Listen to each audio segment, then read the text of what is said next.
Zapiki guys! Sino na nakaranas sumabit dyan? Taas paa!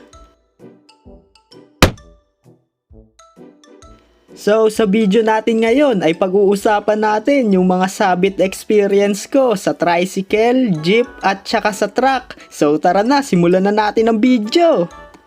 Noong bata pa kami ay mahilig kami maglaro sa tricycle dahil may tricycle si Papa.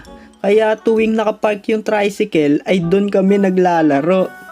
At tuwang-tuwa talaga kami pag sumasabit kami sa likod ng tricycle habang inuuga namin. Wow, ang saya dito!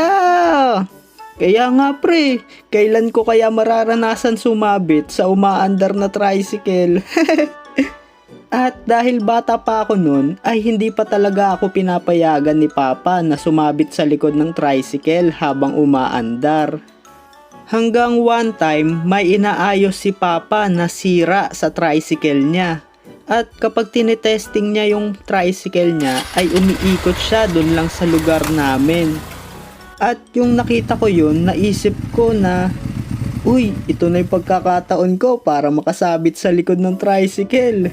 Siguro di naman ako papagalitan kasi dito lang naman umiikot si Papa. Di naman siya lumalabas sa kalsada. Kaya nagpaalam na ako kay Papa kung pwede ba ako umangkas sa likod ng tricycle niya.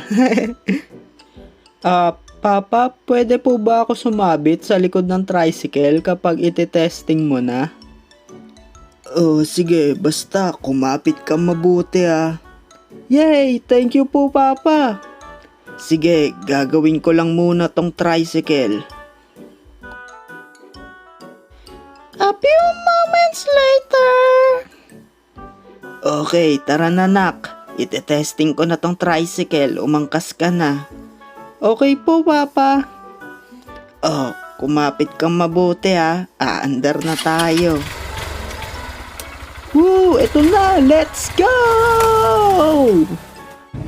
At nung umaandar na kami ay sobrang saya ko talaga dahil ang sarap sa feeling habang nakasabit sa tricycle.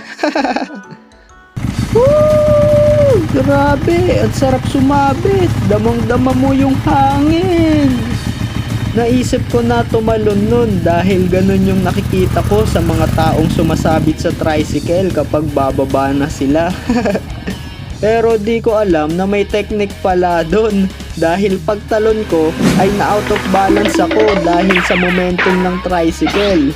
At yun na nga, kaya pagtalon ko ay nadapa na ako. Pero nung nadapa ako nun ay tumayo ako agad para di ako makita ni Papa dahil baka pagalitan ako. Nasaan na yung batang yun? Oh, nak, andyan ka na pala. Kala ko nahulog ka na eh. Hindi po pa. Bumaba lang po ko bago po kayo huminto. Oh, buti naman di ka nadapa.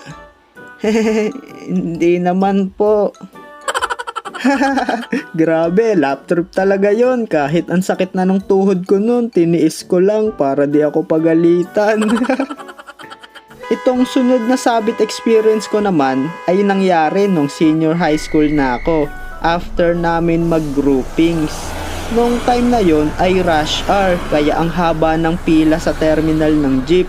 Kaya no choice na talaga kami ng tropa ko kundi sumabit kami. Pre, mukhang kailangan na natin sumabit para makauwi na tayo. Oo nga pre, sige tara sumabit na lang tayo. At take note, 'di ba galing kami sa groupings noon at yung bababaan namin ay halos 1 oras yung biyahe. Pero no choice na talaga kami kaya sumabit na kami.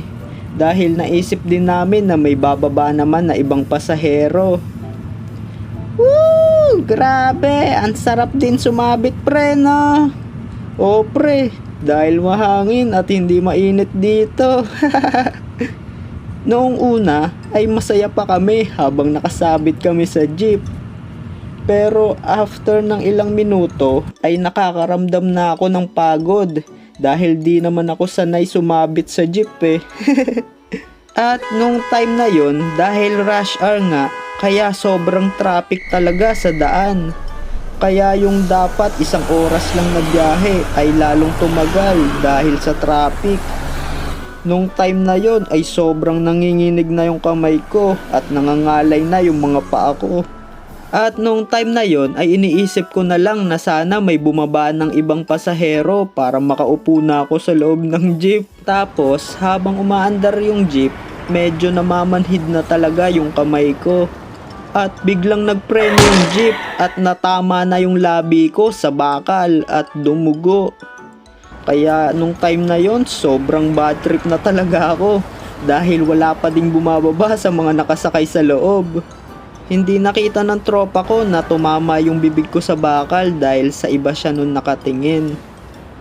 Kaya nung may bumaba na pasahero ay dali-dali na talaga akong pumasok sa loob ng jeep dahil sobrang pagod na ako.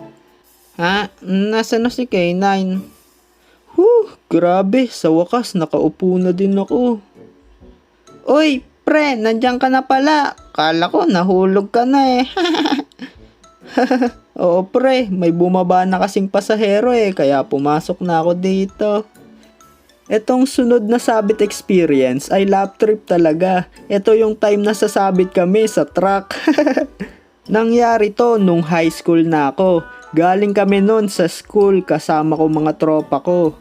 Habang naglalakad kami papunta sa terminal ng tricycle, ay biglang, teka lang mga pre, kulang pamasahe ko. May extra money ba kayo dyan?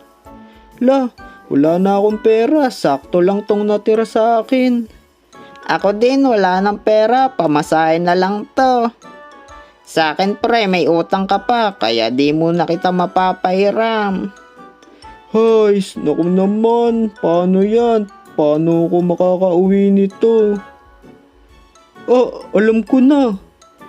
Uy mga pre, tara sumabit na lang tayo sa likod ng truck para makatipid tayo ng pamasahe. Ayoko nga, delikado yun no. Ay naku, bahala kayo dyan. Mahaba pila sa terminal. Okay na yon, mag-antay sa pila.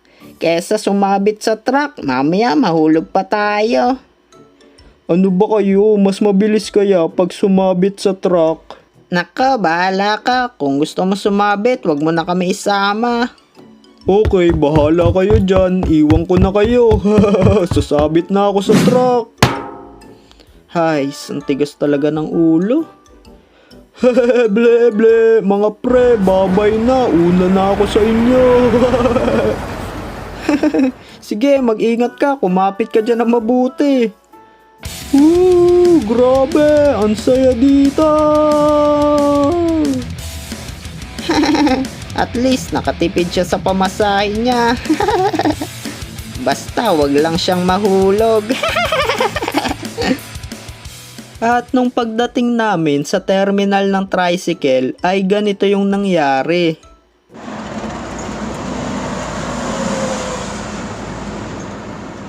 Mga pre, andyan pa pala kayo. Ne, ba't andito ka? Kala namin nakauwi ka na.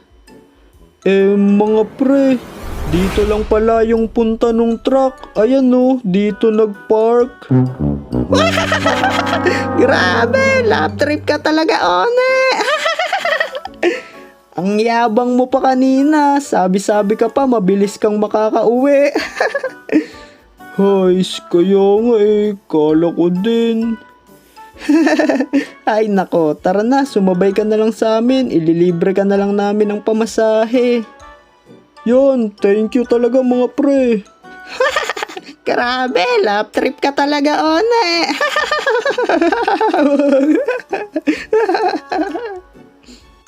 Kayo, anong sabit experience nyo? K9 animation shirt, available nga pala sa Shopee, Lazada at TikTok Shop. So kung gusto nyo umorder ng napakalupit na merch na to, nandyan lang yung link dito sa description o kaya sa comment section. Maraming salamat! At shoutout nga pala kay John Denver Nathaniel at kay Aaron De Vera. Shoutout din kay Jess Axel Vargas at kay Colin Cat Buena Obra. Shoutout din kay James Patricio at kay Charmaine Pretty. At happy birthday kay Kael Cardel de Jesus. Maraming salamat sa solid na suporta. Do not forget to subscribe, like, and comment. See you sa next video. Okay, bye!